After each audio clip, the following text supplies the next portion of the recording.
জামাত ক্ষমতায় গেছে, এটা বিএনপির মাইনে নিতে হবে। যদি মাইনে না নেয় তাহলে আগামী 12 তারিখ গ্রেপ্তার করা হবে তারেক রহমানকে। আর সব প্রক্রিয়া খুব সুন্দরভাবে সফল করার লক্ষ্যে এরই মধ্যে 40 জন জেলা প্রশাসক মানে ডিসি আর 23 জন পুলিশ সুপার মানে এসপি তারা মাঠে নেমে গেছে, মোটা অঙ্কের অর্থও পাইছে। বিশ্বস্ত সূত্রের মাধ্যমে কিছু গুরুত্বপূর্ণ তথ্য আমি হাতে আসছে, আপনাদের মাঝে সুন্দর করে পেশ করতেছি, একটু মনোযোগ করে সহকারে শুনবেন। অভিযোগ করা হচ্ছে যে জামাত ইসলামের সীমান্তবর্তী বা ঝুলন্ত মার্জিনাল সুইং আসন রয়েছে এমন জেলাগুলোর 40 জন জেলা প্রশাসক ডিসি এবং 24 জন পুলিশ সুপার মানে এসপি কে বিপুল অঙ্কের ঘুষ দিয়েছে। ধারণা করা হচ্ছে অন্তত 43টি আসনে ফলাফল যে কোনো দিকে যেতে পারে এবং সেসব আসনকে লক্ষ্য করে জামাত কাজ করছে। দলটি আরো কিছু কৌশল অবলম্বন করছে, যেমন নারী ভোটারদের ভোটার আইডি কার্ড সংগ্রহ করা, যা পরে ব্যাপক হারে ভুয়া ভোট দেওয়ার কাজে ব্যবহার করা যেতে পারে। জামাত আরো অভিযোগ অনুযায়ী এমন সব এলাকা থেকে ভোটার স্থানান্তরের ব্যবস্থা করেছে যেখানে তাদের সমর্থন সীমিত বা নগণ্য, এবং সেসব আসনে পাঠাচ্ছে যেগুলোতে তারা শক্তি বাড়াতে বা বিএনপির উপর সামান্য হলেও এগিয়ে যেতে চায়। এছাড়া পরিকল্পনা রয়েছে যে ভোট গ্রহণ শুরুর সঙ্গে সঙ্গেই ভোরে বিপুল সংখ্যায় ভোট কেন্দ্রের লাইনে দাঁড়িয়ে দেরি সৃষ্টি করা হবে যাতে বিএনপি সমর্থকরা ভোট দিতে না পারেন। এরপর বিএনপি সমর্থিত এলাকায় ভোটদানে বাধা দিতে ব্যাপক সহিংসতা চালানো হতে পারে। এরও অভিযোগ রয়েছে যে জামাত স্কুল ব্যবস্থাপনা কমিটিগুলোতে অনুপ্রবেশ করছে, কারণ সেসব স্কুলে ভোট কেন্দ্র স্থাপন করা হয় সেগুলো এসব কমিটির নিয়ন্ত্রণে থাকে।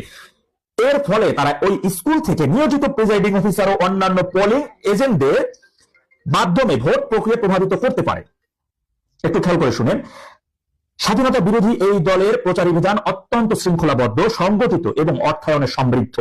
আরো ধারণা করা হচ্ছে যে প্রায় 30%, ধারণা মতো এটাই, যেহেতু বিশ্বস্ত সূত্রের মাধ্যমে, যেটি 30% সেনা কর্মকর্তা ও সদস্য জামাতের সঙ্গে সংযুক্ত এবং যশোর ও রংপুর ডিভিশনের জিওসি জনগণ, বুঝলেন, দুইটা ক্যান্টনমেন্টের জিওসি জনগণকে জামাতের পক্ষে ভোট দিতে বলা হচ্ছে। এছাড়া সেনাবাহিনী খুলনার, বুঝলেন, কিন্তু খুলনার ক্যান্টনমেন্টের সেনাবাহিনী মানে সেনা সদস্যরা, কিছু সেনা সদস্যরা খুলনার হিন্দু গ্রামগুলোতে গিয়ে তাদেরকে নির্যাতন চালিয়েছে বলে অভিযোগ উঠেছে এবং অভিযোগ পাওয়া গেছে। এর মধ্যে আপনারা জানেন যে বিএনপি নির্বাচনী প্রচারণার দায়িত্বে দায়িত্ব চেয়ারম্যান তিনি রয়েছেন হলো এই যে নজরুল ইসলাম খান। এক পা মাটিতে এক পা কবরে, জানেন ডাইনে কি হয়, বামে মানে একদিকে বলে আর একদিকে ফিরে, আর একজন রুহুল কবির রিজভী, যারা এটা বিচিনে। সুতরাং এই বিচিহীন ব্যক্তিদের নির্বাচনী পরিচালনা করবে।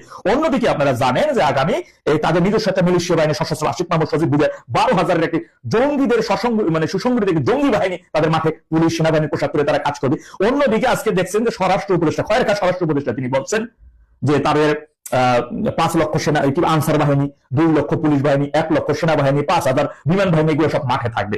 অন্যদিকে কিন্তু ডেভিল ইউনুস বলে আসছিল ইতিহাসের সেরা একেবারে আমেজ আনন্দ ফুর্তি নির্বাচন হবে নাকি, কিন্তু সেই নির্বাচনকে কেন্দ্র করে যুদ্ধ জাহাজ পর্যন্ত উপস্থিত থাকে। ভাবছেন আগামী 12 তারিখে নির্বাচন না, এই নির্বাচনে আগামী হবে গৃহযুদ্ধের সূচনা এবং সেই সূচনার উদ্বোধন করবে ডেভিল ইউনুস এবং স্বাধীনতা বিরোধী এরা।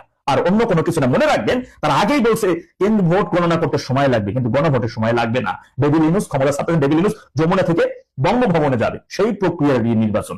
সুতরাং সংসদ নির্বাচন হচ্ছে না, আগেই আলিরিয়াস বলে দিয়েছে ত্রয়োদশ জাতীয় নির্বাচনটা এটা কোনো সংসদ নির্বাচন, আগের 12টা জাতীয় সংসদ নির্বাচনের মতো করে নির্বাচন কোনোভাবেই এটা চিন্তা করা যাবে না। এটা সংসদ পার্লামেন্ট নির্বাচন না, এটা গণভোটের নির্বাচন। এটাই চিরন্তন সত্য। আর এই সত্যটাকে যদি বিএনপি নামাইনা না নেয় তাহলে অবশ্যই সরকারি ছুটির দিনে তারেক রহমান কিভাবে ভোটাধিকার বা এনআইডি কার্ড পাইলেন, এই কারণে তাদের দখলে যাওয়া সকল পাবলিক বিশ্ববিদ্যালয় ছাত্র সংসদগুলো রাস্তায় নাইমে পড়বে। দেখবেন আন্দোলনের মোড় অন্যদিকে ঘুরে নিয়ে গ্রেপ্তার করা হবে অনেকেই। সুতরাং সহিংসতা এবং গৃহযুদ্ধেরই দামামা হচ্ছে 12 তারিখ। মনে রাখবেন, সবসময় একটা কথা বলি, যে দেশে স্বাধীনতা বিরোধী দল এই রাজাকার জামাত নামক নিকৃষ্টতম মোনাফিকি সংগঠন থাকে, সেই দেশের জনগণ বা সেই দেশের মানচিত্র ধ্বংসের জন্য আর কোন শয়তানের প্রয়োজন হয় না। কারণ